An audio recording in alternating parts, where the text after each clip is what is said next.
Acá andamos. ¿Cómo andan todos? ¿Bien? Me hacen así, muy bien. Bueno, este, bien, hoy a ver si les puedo compartir ya eh, los esquemitas, como venimos haciendo.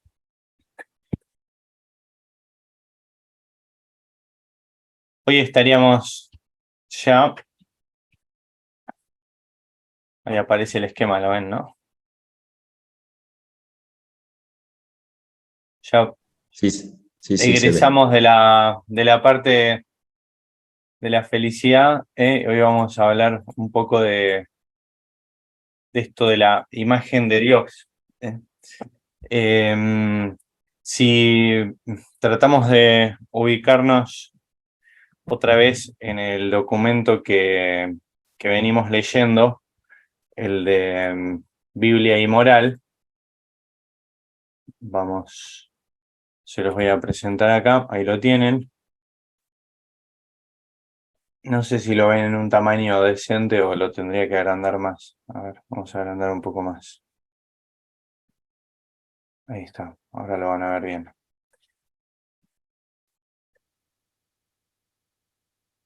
En este documento estaríamos, bueno, pasamos la introducción, hablamos de la felicidad, nos habíamos ido, ¿sí? En el esquema que teníamos acá, nos habíamos ido a ver si lo pueden ver, ¿se acuerdan? Según este esquema básico que hicimos del documento, hay una primera parte que habla de la moral revelada, una segunda parte que habla de los criterios de discernimiento, de discernimiento moral que podemos ir entresacando de la Biblia.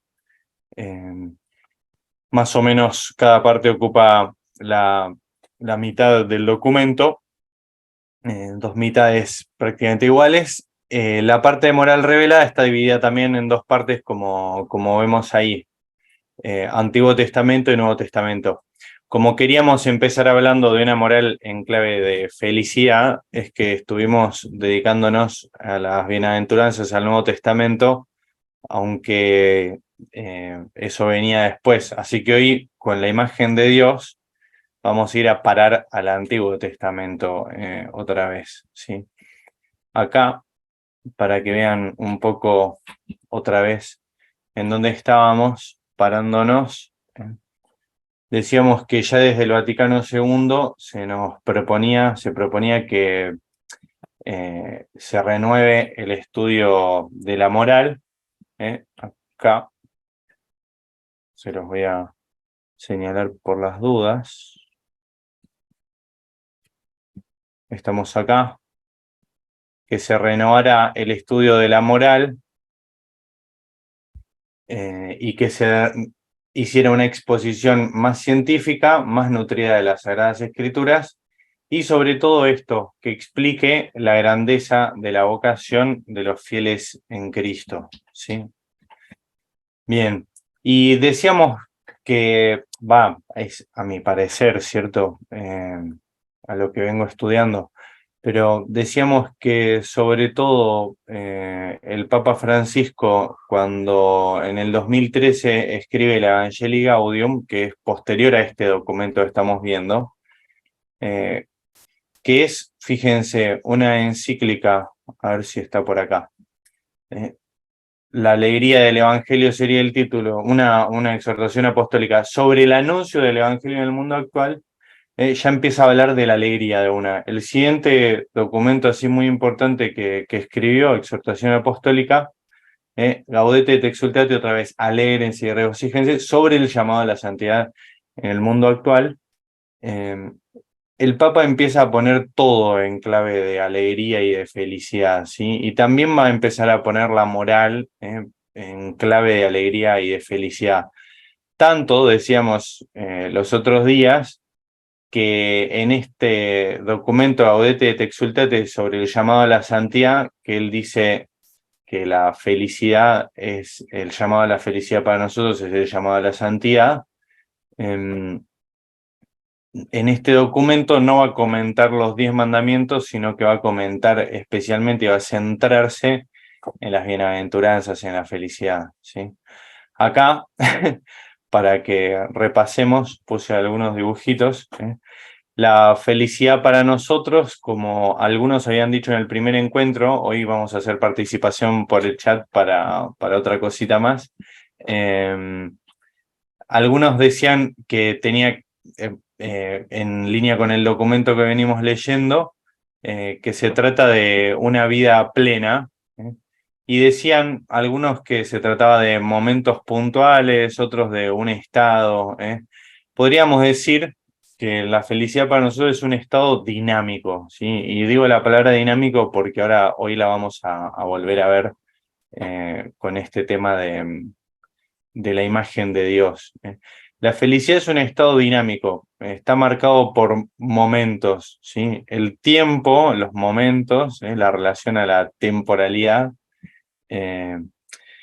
pide que haya cosas distintas, que aparezcan cosas distintas, que se sucedan distintos estados, distintos acontecimientos, ¿no? Entonces nuestra felicidad, la felicidad humana histórica, concreta en esta vida, no puede ser esta que estamos viendo acá de Garfield, ¿sí?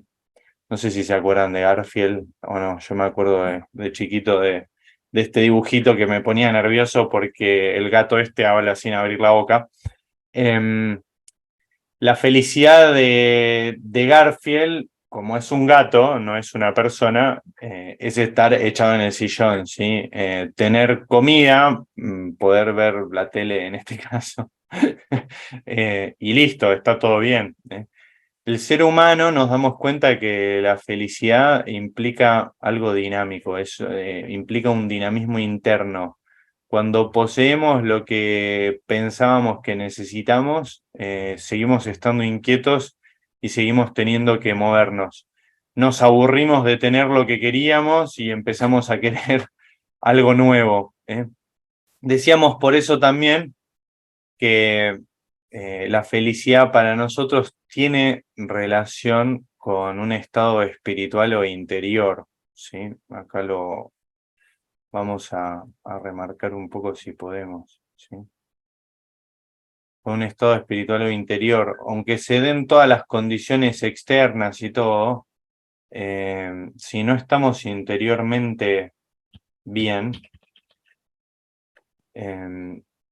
a la larga terminamos volviendo a estar inquietos, ¿sí?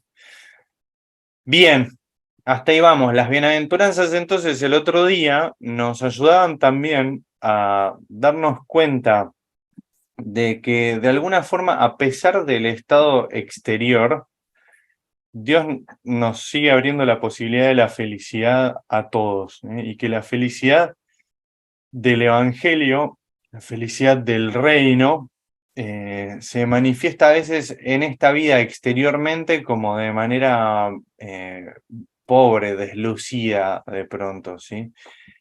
Y sin embargo, se puede tener esa felicidad de fondo de el bien poseído espiritualmente, interiormente, de poseer lo más grande a lo que se puede aspirar. Eso decimos nosotros los cristianos, ¿no? Bueno, bien, nos vamos otra vez entonces con ustedes al esquema. Hoy, si se dan cuenta, si se acuerdan de la introducción del documento, vamos a estar hablando de donde estaba situada en la introducción la teología moral, acá.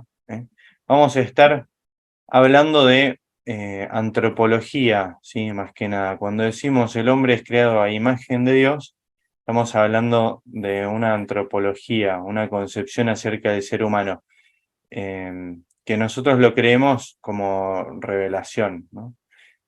Y después vamos a ir a parar también un poquitito a una teología bíblica. ¿sí? A partir de esta antropología. Cuando decimos el hombre es imagen de Dios, por ejemplo, un documento del Vaticano II también dice esto. En realidad, el misterio del hombre solo se esclarece en el misterio del Verbo encarnado. O sea, después de la verdad de que el hombre es imagen de Dios, además, en Cristo, que se hace hombre, el hombre descubre su propio misterio en Dios, hecho hombre, ¿sí? Por lo tanto, en la misma revelación del misterio del Padre y de su amor, manifiesta plenamente el hombre al propio hombre y le descubre, miren otra vez, la sublimidad de su vocación, ¿sí?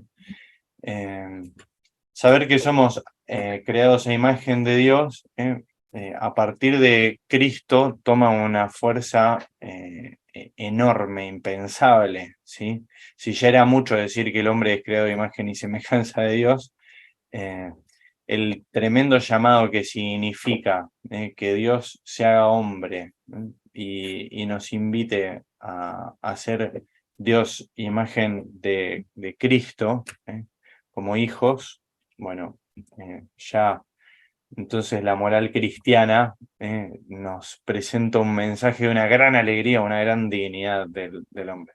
Bien, entonces vamos, ¿sí?, al documento de Biblia y Moral.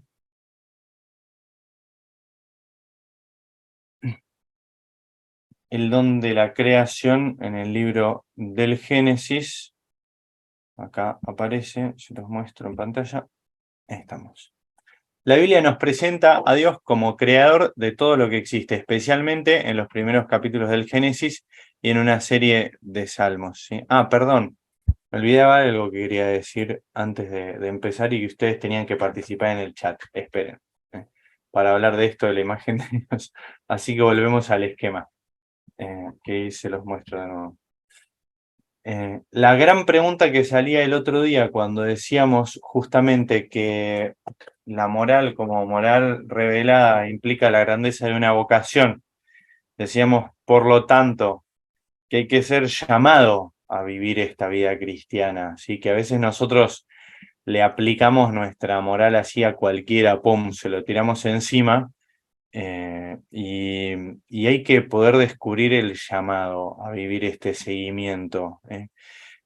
Hay que recibir la gracia, el don del llamado primero para poder responder. Y aún así también se puede no responder, y la pregunta sería si tenemos derecho a juzgar al que no responde según la gracia que reciben los que responden.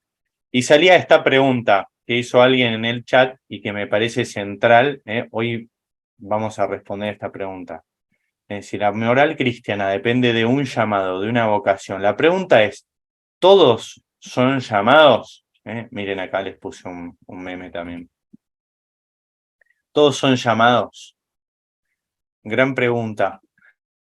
Y ahora, entonces, espero las respuestas de ustedes en el chat primero. En base a todo lo que estuvimos viendo, ¿todos son llamados?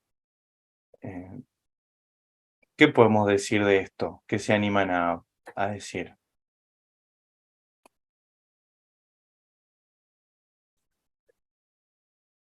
Somos llamados, pero no siempre decimos que sí. Bueno, la llamada implica libertad, ¿no? Dejarle libertad al otro. Nosotros somos seres libres, no tenemos todo predeterminado, todas nuestras reacciones y cosas predeterminadas, ¿no?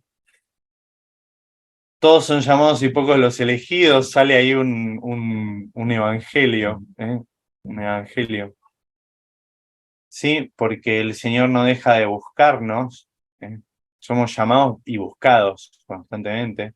Los brazos de Dios Padre están abiertos a todos. A la vida, sí, a la vida cristiana, no todos, ¿eh? Interesante pregunta, ¿no? No, somos elegidos. El tema es escuchar e interpretar el llamado, no todos estamos dispuestos. creo que todos somos llamados, pero algunos porque no conocen o no lo han encontrado, no responden, no debemos juzgarlos. Todos somos llamados, pero está en cada uno la libertad de aceptarlo.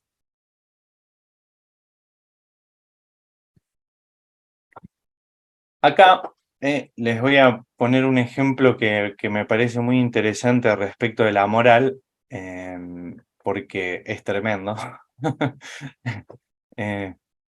Y es sobre la interpretación de algunos textos bíblicos, unos la carta de los romanos, carta a los romanos, y otros el Evangelio de Marcos. El otro día en la fiesta de San Marcos lo leímos al final.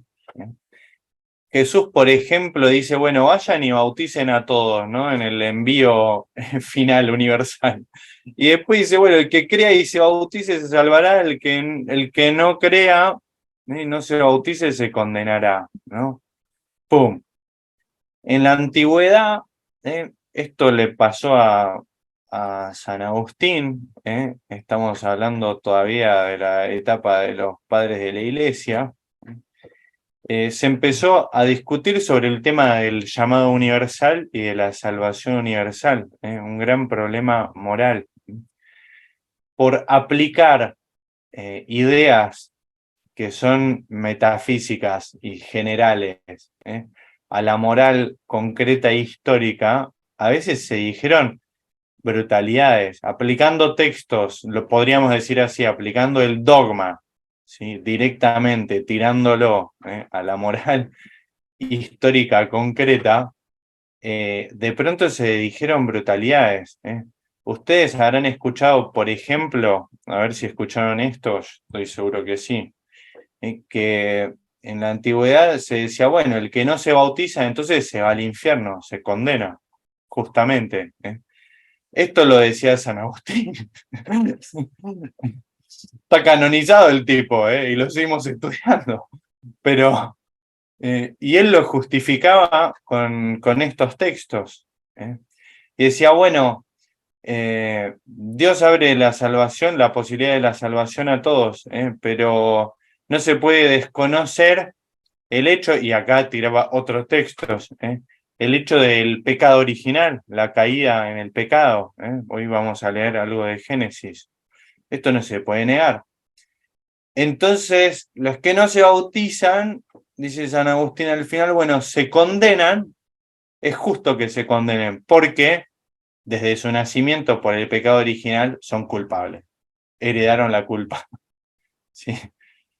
¿Ven cómo se aplica y se citan textos y se aplica una verdad dogmática, que ahora vamos a ver cuál es, se aplica mal a un problema moral y se resuelve de manera, vamos a decir, aberrante, tremenda, ¿no?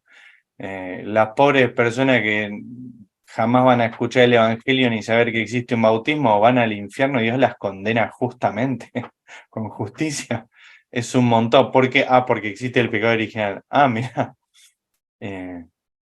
La misma doctrina del pecado original, cuando hablamos, se convierte en un gran tema, ¿no? ¿De qué estamos hablando? ¿Alguien sería capaz de decirnos lo que está detrás de esta doctrina que se discutió tantos siglos? ¿Qué cosa positiva hay detrás? ¿Qué cosa dogmática que se aplicó mal y se aplicó mal bíblicamente?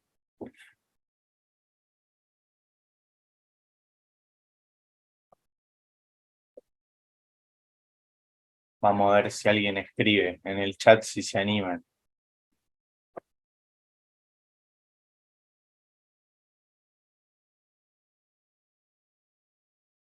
Bien, acá alguien dice, los que murieron en tiempos antiguos también están en la gloria de Dios Padre. Por ejemplo, ven, acá hay una interpretación que aplica una idea que vamos a decir de vuelta, ya es metafísica, trasciende lo histórico. Decimos que, ¿se acuerdan la doctrina del descenso a los infiernos? Que Jesús descendió a los infiernos, lo decimos en el credo todo el tiempo. Es una forma de trasladar en el tiempo hacia atrás algo histórico y temporal, la salvación obrada en la vida histórica de Jesús, por la vida histórica de Jesús. Decimos que se vuelve como retroactiva la salvación, ¿no? Jesús desciende a los infiernos y va a salvar a todos para mostrar justamente que la salvación es universal, no es de Jesús para adelante, ¿no? Ahora, si de Jesús para atrás la salvación es universal, y vamos a decir es retroactiva, cuando aplicamos la doctrina del pecado original, no aplica la salvación retroactiva de Jesús. Ahí, por ejemplo, ¿quién gana? ¿Adán o Cristo, el nuevo Adán? Bueno, entienden el conflicto que estamos diciendo, ¿no? Yo estoy dejando tiempo para que vayan escribiendo alguna cosa y para que vayan pensándolo. Estamos cuestionándonos algunas aplicaciones. Bueno, ¿cuál era justamente el tema que se quería defender con todo esto del pecado original, el pecado del origen? Era la necesidad universal de la salvación, que todos necesitamos la salvación de Cristo, ¿sí? Nadie puede salvarse si Cristo no nos salva, ¿eh? Pero la aplicación de eso ahora a través de los sacramentos, y decir que entonces el que no se bautiza no se salva, ¿ven? Otra vez pasa por arriba de la vida histórica y concreta y aplica algo general y universal en mal, de una mala manera. Una cosa es la posibilidad de que alguien rechace la salvación, y otra cosa es la posibilidad de que alguien se condene sin haber tenido posibilidad de aceptar ni de rechazar nada, ¿no? ¿Se entiende? Y fíjense, vuelvo, los sacramentos son una prolongación, ¿sí? Para lo moral, una prolongación temporal de todos los misterios de la vida de Cristo. O sea, toda la gracia que nos ganó Cristo con su vida, muerte, resurrección, ascensión al cielo, por medio de los sacramentos, obra en nosotros. Ven, se prolonga históricamente, otra vez, ahora hacia adelante, toda la gracia. Ahora decir simplemente que el que no recibe los sacramentos, el que no recibe un sacramento, no se salva, punto, chao. Es un montón, ¿sí? Es una aplicación ilícita de este tema. Acá alguien habla del Papa Benedicto, ¿no? ¿Se acuerdan que Benedicto fue el que descartó, digamos así, finalmente el tema este del limbo, ¿no? De que los no bautizados, bueno, como no sabemos resolver qué onda, entonces que los no bautizados iban a una especie de limbo. Y quedaban ahí hasta que Dios se decidiera qué hacer, si pesaba más el pecado original o si pesaba más la gracia, aunque no se hubieran bautizado, ¿no? Bien, bueno, nos dejamos de esta discusión para ir entonces al texto de Biblia y Moral. Hoy vamos a responder un poquito, a ver cómo podemos pensar, una de las maneras en las que podemos pensar un llamado universal. Bien. La Biblia nos presenta, dice el documento, a Dios como creador de todo lo que existe, especialmente en los primeros capítulos del Génesis y en una serie de salmos, ¿sí? Así que acá el documento ahora va a hablar del Génesis y de los salmos. El don específico del creador para el hombre consiste en el hecho de que Dios lo ha creado a su imagen. Hagamos al hombre a nuestra imagen, a nuestra semejanza. Esto según Génesis 1:26. ¿Se acuerdan? Estaríamos situados en el relato, son dos relatos unidos, superpuestos, de la creación, ¿sí? Está el relato de la creación en 7 días, 6 días propiamente, el séptimo Dios descanso, y después el relato que nos cuenta propiamente la creación del hombre, que Dios toma barro y con arcilla del suelo forma al hombre y le infunde su espíritu. Bueno, en el primer relato, en el sexto día, Dios se detiene, hace un parate y habla consigo mismo. Es tremendo, es hermosa la imagen, ¿no? Y dice, delibera, ¿no? Consigo mismo, y dice, hagamos al hombre a nuestra imagen y semejanza. Bueno, y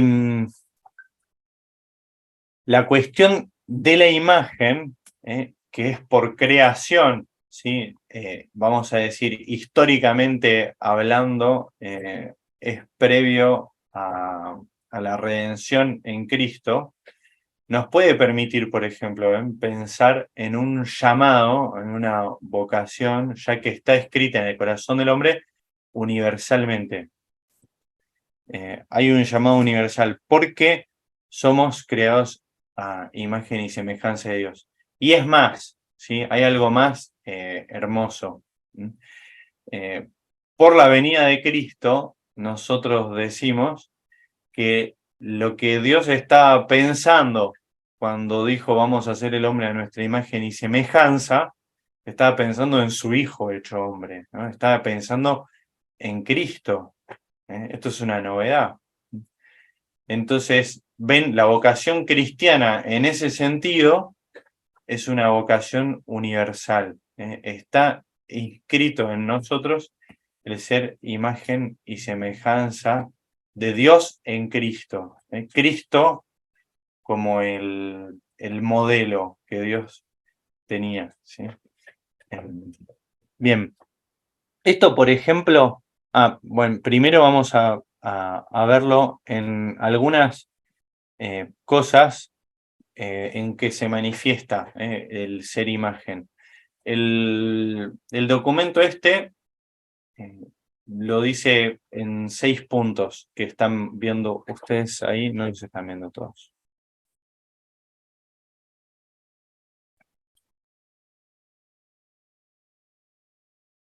Bueno, después lo voy bajando. En primer lugar, la racionalidad, la capacidad y la obligación de conocer y de comprender el mundo creado. La libertad, que implica la capacidad y el deber de decidir, la responsabilidad por las decisiones tomadas, una posición de guía, de cuidado de todo lo creado, dice de ningún modo absoluta, no vayamos a creerlo, la capacidad de actuar en conformidad con aquel de quien la persona humana es imagen, o sea, la capacidad de imitar a Dios. Dios traspasa, vamos a decir, algunas de sus atribuciones de lo que Él hace, se lo encarga hacer al hombre. La dignidad de ser una persona, de ser relacional, ser capaz de relacionarse, ¿no? Con Dios y con los otros seres humanos. Y finalmente, la santidad de la vida humana. Acá yo quiero citar un libro que le gusta a Pato, que me lo recomendó Pato y que seguramente si estuvieron en otro de los cursos de Biblia ya se han cruzado con él. Y para esto vamos a volver a nuestros hermosos esquemas.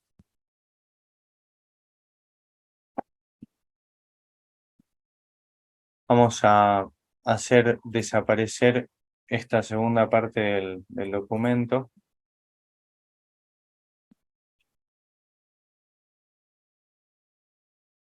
Y vamos acá. El libro que ahora vamos a usar dos cosas para hablar de imagen y semejanza, a Santo Tomás de Aquino y este libro de John Bergsma, la Biblia paso a paso. Miren, hasta les copié el dibujito de el dibujito de la portada. Pato después nos dice si es parecido o no. Así que este es el libro que estamos siguiendo. Vamos a seguir ahora. Algo muy, muy, muy lindo, por lo menos para mí es muy significativo. Fíjense, la creación en 6 días, en 7 días, el séptimo día Dios descansa y contempla la creación. Si Dios no contempla, no mira la creación, no descansa, no reposa en ella, no se ve en ella, no ve la obra de sus manos y dice, che, qué bien que me salió, ¿no? Qué bueno es cuando la ves. Si Dios no la disfruta, es como que no está terminada, no se conserva. Esto a mí no me deja de llamar la atención, impresionar constantemente.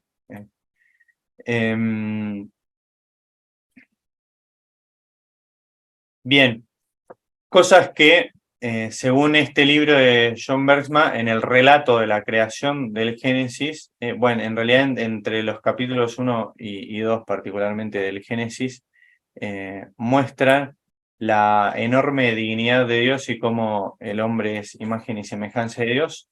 Bueno, en primer lugar, para indicar que yo lo voy a ir dibujando también, copiando unos esquemas que tenemos acá en el libro.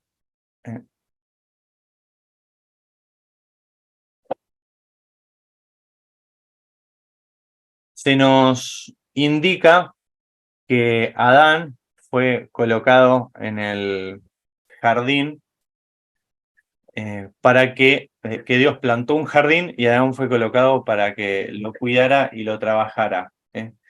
Dicen que estos verbos, cuidar y trabajar, son propios de lo sacerdotal en el libro del Génesis, y por eso se nos puso un color que no queremos.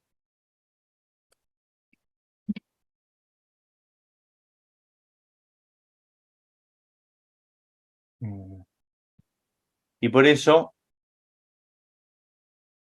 podemos pensar que el primer hombre, Adán, tenía una función sacerdotal en la creación.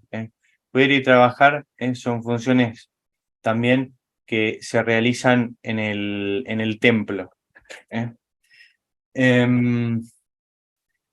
Decir a imagen y semejanza, como dice el texto bíblico, significa, dice que en el libro del Génesis, cuando Adán tiene un hijo, se dice también que es imagen, su imagen.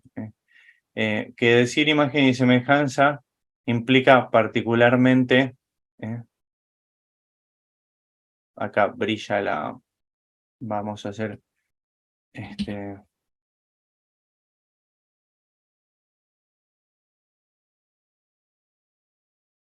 decir que es imagen y semejanza implica que el ser humano es hijo, ¿sí?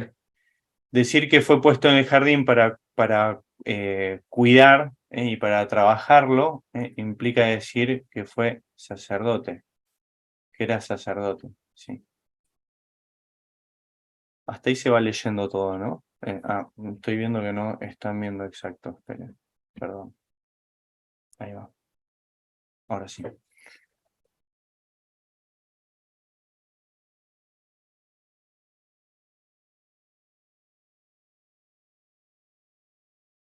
Después se nos dice, no sé si se acuerdan, que Dios puso todo al cuidado de Adán y delegó también la función de alguna manera de usar, de gobernar, de poner nombre a las cosas, lo delegó en Adán, y por eso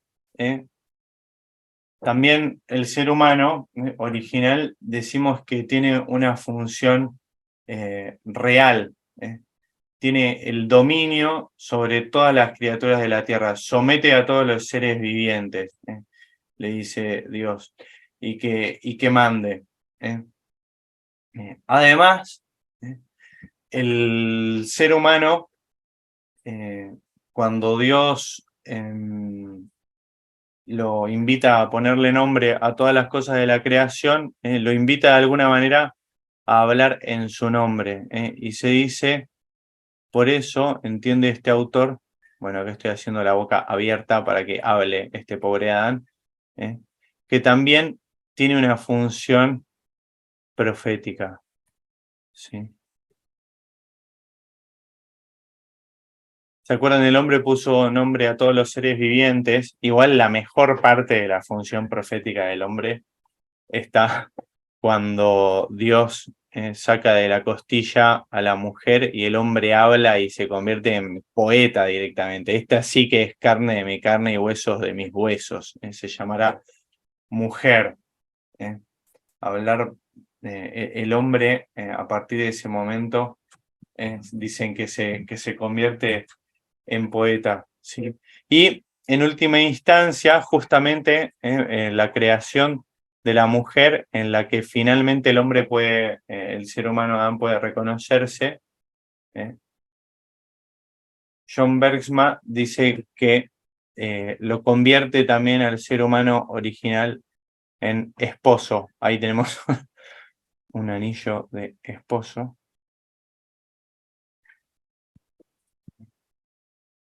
Todo esto, en última instancia, creo yo, que nos indica en el relato del Génesis cómo el hombre tiene un gran llamado, una enorme vocación, ¿sí? Al ser creado de imagen y semejanza de Dios, Dios delega un montón de cosas que le corresponden a él sobre el hombre. El hombre prácticamente, en el relato del Génesis, está cumpliendo en la creación la función de Dios, ¿sí? Tiene la función de gobernar.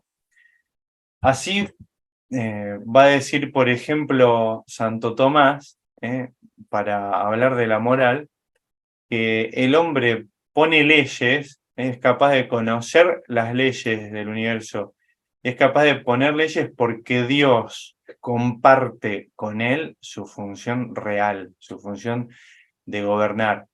Dice, Dios todas las cosas las gobierna, Él impuso las leyes de toda la naturaleza y de todas las cosas creadas. Pero con el hombre comparte su función de gobernar y por eso no lo mueve y no le impuso todas las leyes de su movimiento. Por eso el hombre es libre y tiene que legislar. Por eso el hombre es libre y tiene que conocer las leyes y hacer juicios. Es tremendo eso, tremendo. Perdón, voy a mirar porque no estuve mirando el chat.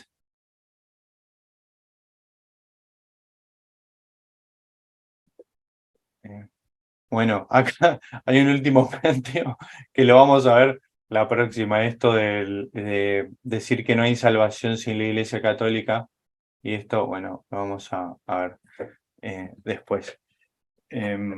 Para la vez que viene, porque sí, cuando hablemos de la configuración con Cristo, ahí vamos a poder decir algo más de todo esto. Bien, seguimos con el esquema que estamos compartiendo. Ahora vamos, ¿sí? Nos pasamos del Génesis, nos pasamos a lo que dice de la imagen y semejanza Santo Tomás. Algo muy lindo, vamos a recuperar una palabra que dijimos al principio. Santo Tomás destaca que la Biblia no dice especialmente que el hombre es imagen de Dios, sino que fue creado a imagen de Dios. Que el decir a imagen y semejanza de Dios implica lo que habíamos dicho, acá recuperamos lo que habíamos dicho de la felicidad, implica un dinamismo, ¿sí? Dinamismo histórico. Decimos que en el hombre la imagen y semejanza de Dios es dinámica. Es decir, el ser creado a imagen y semejanza de Dios ya implica algo que hay, ¿sí? Y que tenemos. Y que para nosotros es lo que marca la dignidad de todo ser humano, la dignidad inalienable de cada ser humano, ¿sí? Por creación, como decimos acá, ¿sí? Vamos a marcarlo. Esto que vamos a pintar acá es lo que ya tenemos por la creación. Pero esta imagen está llamada a perfeccionarse, ¿sí? Cada vez más. ¿A perfeccionarse hasta dónde? ¿Hasta dónde es semejante llamado a la perfección? A ver si alguien se anima a buscarlo en el chat.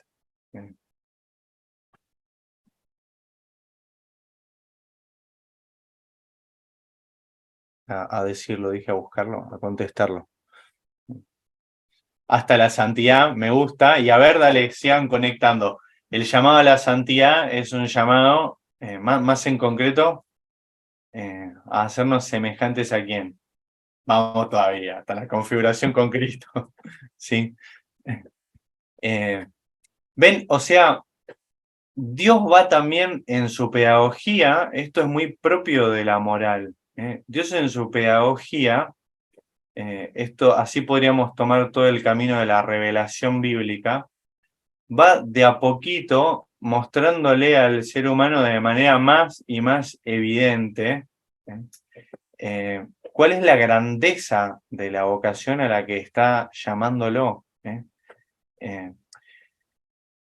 Ya en nuestro propio ser tenemos inscrito lo principal, lo primero del gran llamado que Dios nos hace, ¿sí? Hacer su imagen y semejanza.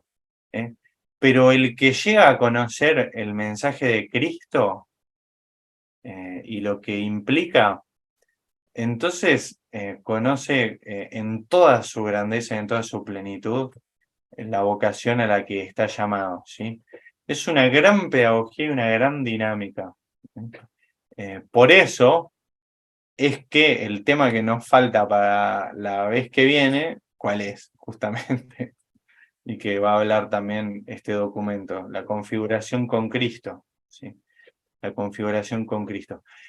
Quiero situar dos cosas de la imagen, nos vamos a ir a un descanso y vamos a hablar de otra cosa que todavía nos falta, que están más en la Suma de Teología en Santo Tomás de Aquino.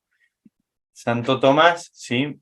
Junto con los padres de la Iglesia, obviamente, que son mucho anteriores a él, va a decir que ser a imagen y semejanza, ¿sí? La semejanza, la similitud, no se ve mucho lo que resalto ahí, ¿no? Ahí vamos a cambiar un color que se vea un poco más.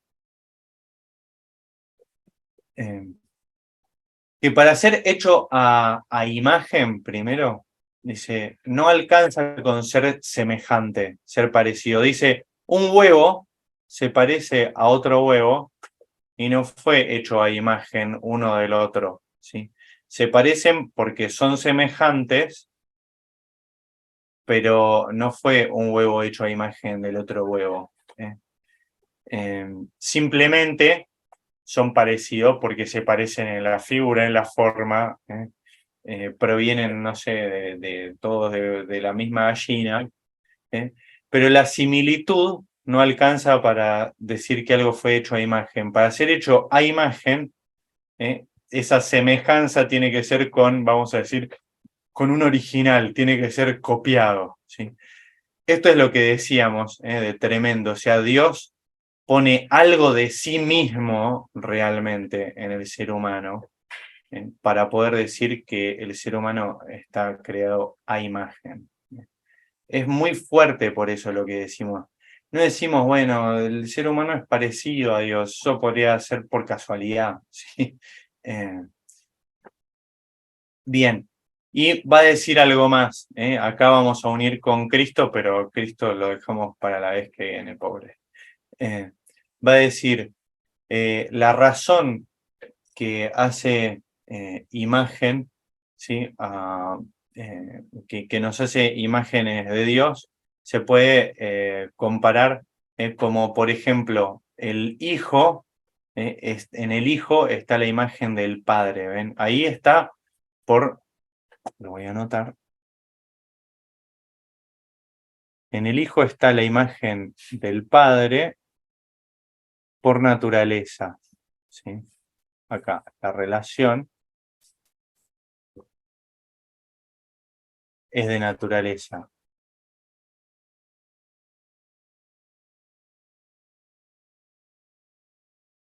¿Sí? Esa relación exacta está entre Dios Padre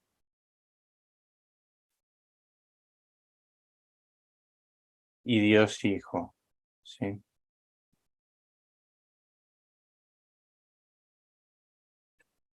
Y por eso, en los textos del Nuevo Testamento, por eso los vamos a ver la vez que viene, se dice que Cristo es imagen de Dios Padre. Es imagen, no es a imagen, ¿ven? No es a imagen de Dios Padre. El Hijo es la imagen. ¿Sí? Ahora, nosotros, ¿sí? Somos creados a imagen. Y acá Santo Tomás va a decir cómo está la imagen de otra cosa en algo que es de otra naturaleza. ¿Sí? Por ejemplo, en una moneda está la imagen del rey. ¿Sí? No está la imagen del rey de la misma manera en la moneda que en el hijo, porque el hijo procede de una manera del padre y en él está la imagen en la misma naturaleza y en cambio acá la imagen está en algo que es de otra naturaleza, ¿sí? Diferente naturaleza.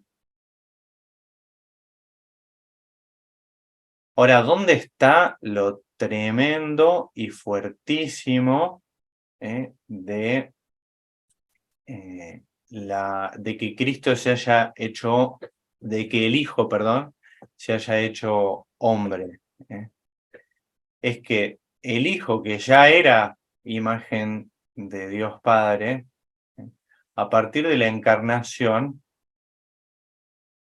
empieza a compartir nuestra naturaleza y une nuestra naturaleza distinta de la naturaleza de Dios, la une con la naturaleza de Dios, ¿sí? Con la divinidad. Viene a darse un tremendo desposorio de las dos naturalezas. Desde la antigüedad se habla de un admirable intercambio. Dios se hizo hombre para que el hombre pudiera llegar a ser Dios. Es tremendo lo que afirmamos. Hasta ahí llega la grandeza de la vocación del ser humano. ¿Ven a dónde nos estamos metiendo de a poquito, ¿no? Cuando vamos hablando de moral? Bueno, y acá tienen, si quieren, algunos textos en los que se habla de a imagen y de imagen, ¿sí? Si buscamos, miren, esto para enseñarles algo, es un tip de Biblia. En el libro del pueblo de Dios, ¿dónde está? Acá. Hay un buscador por palabra. Si buscamos la palabra imagen en el libro del pueblo de Dios, fíjense, hagamos al hombre, en Génesis 1:26, a nuestra imagen según nuestra semejanza. Dios creó al hombre a su imagen. Lo creó a imagen de Dios. ¿Ven la dinámica? Hacia. La imagen es dinámica, es imperfecta y está en perfeccionamiento, en construcción constante. Fíjense acá, Génesis 5:3, semejante a él según su imagen, es cuando decíamos que Adán concibió un hijo y le puso nombre. Ven que hablar de que concibió según su imagen es decir que es hijo.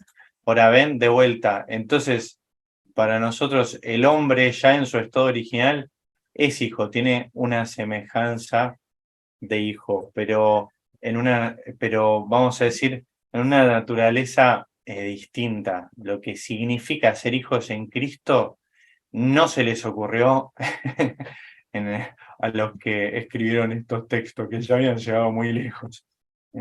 Fíjense, en cambio, si seguimos todo esto de la imagen, imagen, ¿ven? Acá. Se me fue. ¿Ven? En Colosenses, Cristo, Él es la imagen. Estoy viendo si lo están viendo. Ahí está. Él es la imagen del Dios invisible. Cristo como la imagen de Dios invisible. Acá en Romanos, el tema de la predestinación es el que se discute con el bautismo y eso. Miren, Dios que nos predestinó a reproducir la imagen de su Hijo. ¿Ven?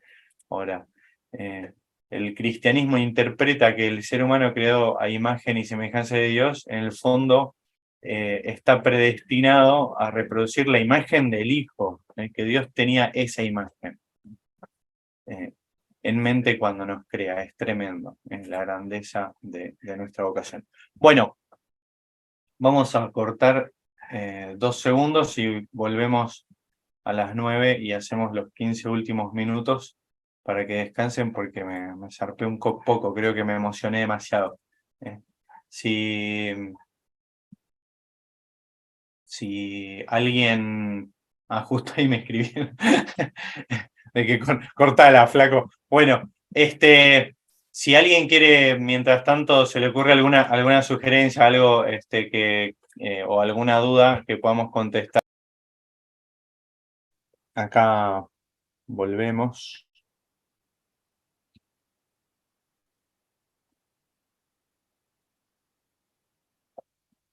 Vamos a hacer nuestros últimos minutos. ¿Por qué les di descanso, aunque podíamos ir de largo y terminar antes? Porque lo que estoy por decir ahora creo que es lo más polémico que vamos a decir en todo el curso, ¿sí? Por eso leo último minuto, así después no me tiran con nada. Y así los que ya se aburrieron se van y no lo escuchan mejor. No es tan grave, es solo para capturar la atención que lo estoy diciendo. Fíjense, la conclusión del documento sobre esta segunda parte, sobre esta parte de la creación de la imagen de Dios, va a ser la que están viendo ahí en pantalla y que yo por algún motivo no lo estoy viendo. Ahí está. Conclusión, el Nuevo Testamento va a asumir plenamente la teología de la creación del Antiguo Testamento, confiriéndole además una dimensión cristológica determinante. ¿Sí? Bien. Bueno, por un lado va a mostrar cómo Jesús, prescripciones morales del Antiguo Testamento, prescripciones, perdón, del Antiguo Testamento las va a dejar de lado en continuidad, en realidad, con el espíritu original del Génesis, ¿no? Por ejemplo, las enseñanzas sobre lo puro y lo impuro, mostrando que todas las cosas creadas son buenas. Dios vio que esto era bueno. Bueno, en cuanto a la expresión clave imagen de Dios, ¿sí? Las cartas de San Pablo van a recogerla para aplicarla no solo a Cristo, el primogénito, el primero de los hermanos de toda la creación, sino también a todo hombre. Bueno, y acá va a hablar después de la ley escrita en los corazones, que ahora ya vamos a hablar algo de eso. El segundo grande aspecto del Antiguo Testamento que va a tomar este documento va a ser el tema de la alianza, que en nuestro esquema anteriormente ya lo habíamos anticipado. Si se acuerdan, ven que habíamos puesto que la clave acá para la moral era la alianza. ¿Por qué? ¿Por qué? Porque se acuerdan, en el marco de esta alianza, la alianza en el Sinaí, es que aparece justamente el decálogo, ¿sí? Es en el marco de esta alianza. Acá el documento va a tomar los estudios del Antiguo Testamento y del término alianza. Hay muchos artículos y muchas cosas muy lindas de esto. Este libro que yo les presenté de John Bergsma justamente explica la Biblia en clave de alianza, particularmente las alianzas en el Antiguo Testamento. Pero bien, acá en el documento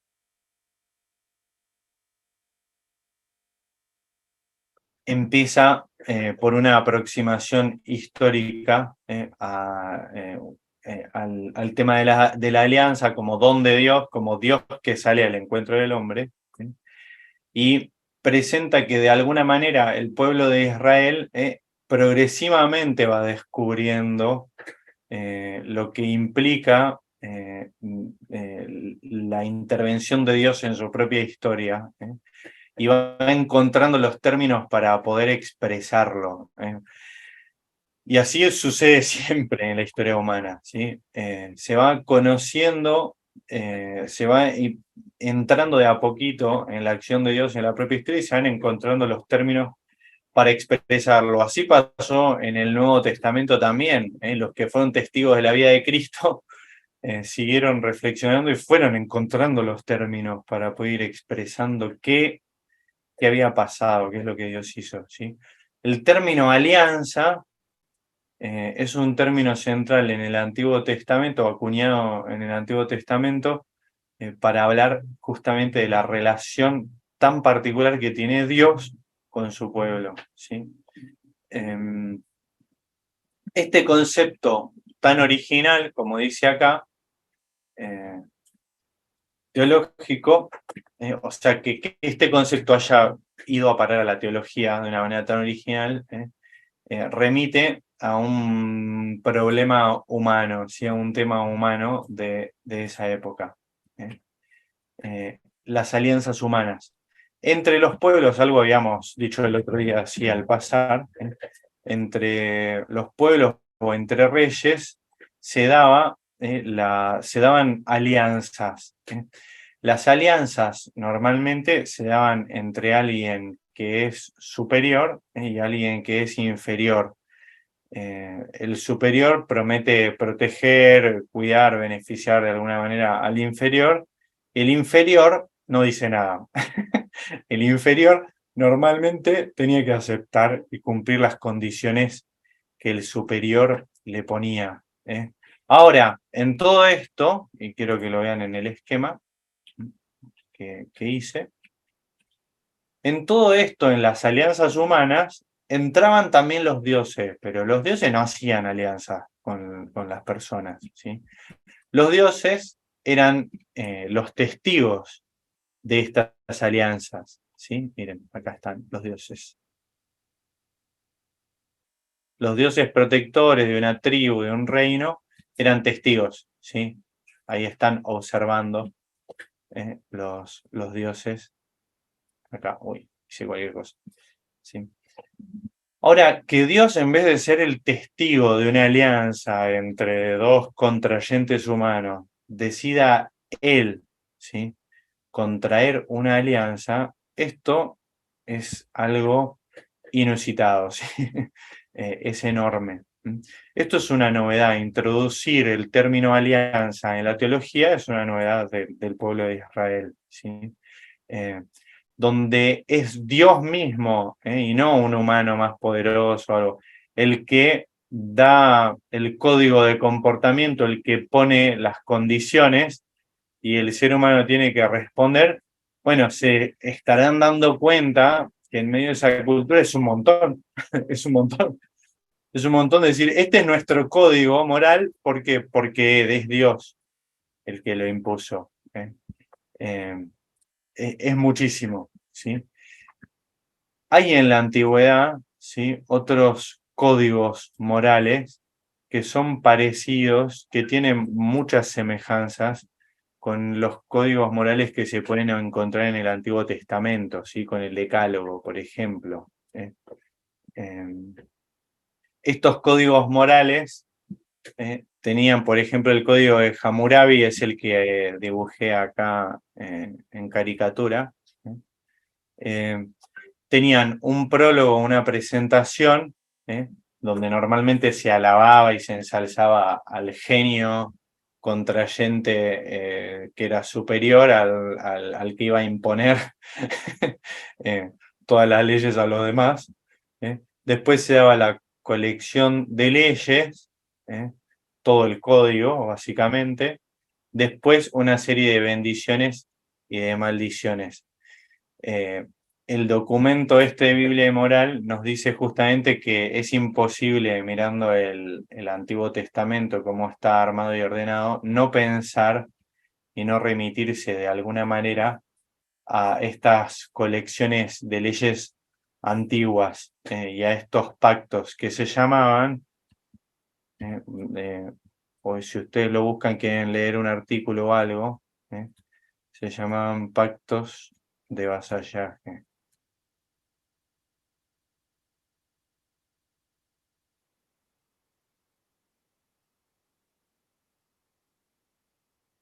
Nos quedan 4 minutos. Bien,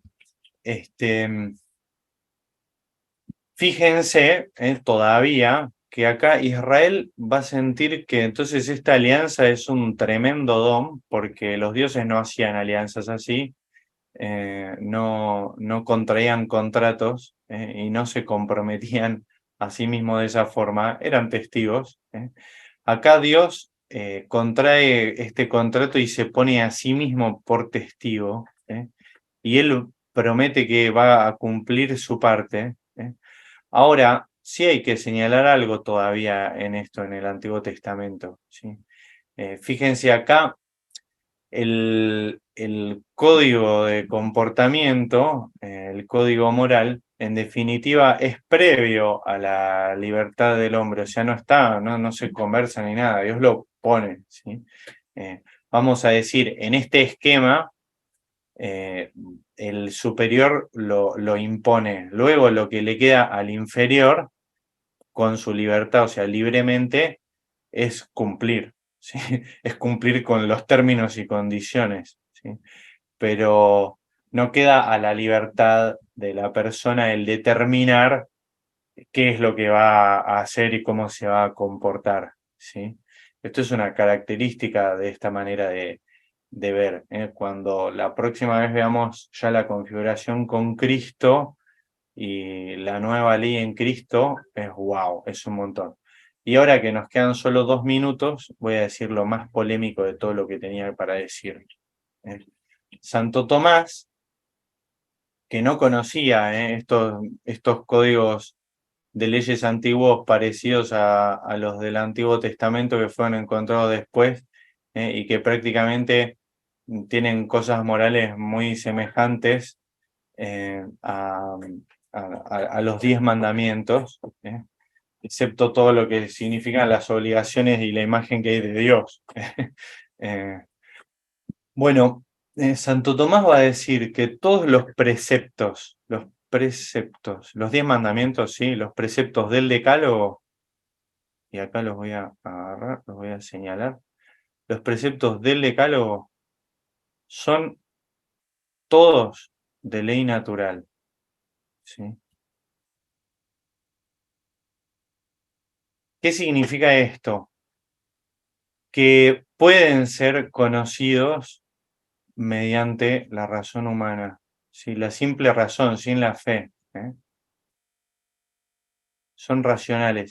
Que el hombre, vamos a volver al primer encuentro que tuvimos, que el hombre, viendo sus tendencias, viendo las inquietudes de su corazón, su llamado a la felicidad, descubriendo cómo está predispuesto todo su ser, puede llegar a conocer los principios morales por medio de los cuales se tiene que mover, porque están inscritos de alguna manera en su naturaleza. ¿Ven? Es un llamado universal, es ser, depende del ser imagen y semejanza. ¿Y qué quiere decir esto? Lo polémico. Es que podríamos decir que en el conocimiento humano, por ejemplo, en estas códigos de leyes que se encontraron antiguos y que provienen de la razón humana, si lo quieren más todavía, de la sabiduría humana,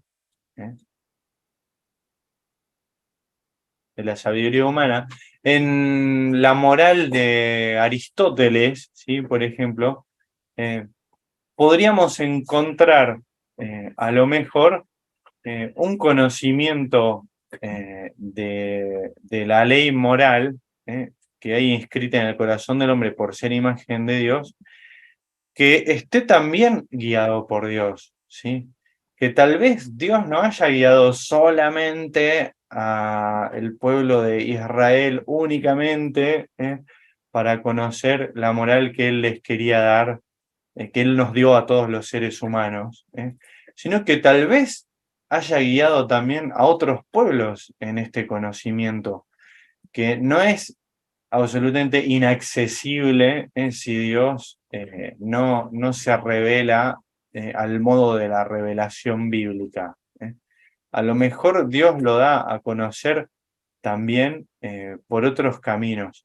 Bueno, dejo este planteo hecho, es un montón, pero es interesante porque entonces lo verdaderamente nuevo, quiero ir a esto, lo verdaderamente nuevo y lo que no podemos pasar por alto, porque no pertenece a la sola razón humana, va a ser la moral propiamente cristiana, lo que viene con Cristo. Y por eso los cristianos, a lo mejor, tenemos que centrarnos mucho más en las bienaventuranzas que solo en el decálogo, ¿sí? En las cosas que dijo e hizo Jesús que solo en el decálogo. Bueno, nos pasamos 2 minutos, dejo el planteo hecho, sé que es un montón lo que acabo de hacer y ya la vez que viene vamos a seguir y vamos a intentar explicarlo más.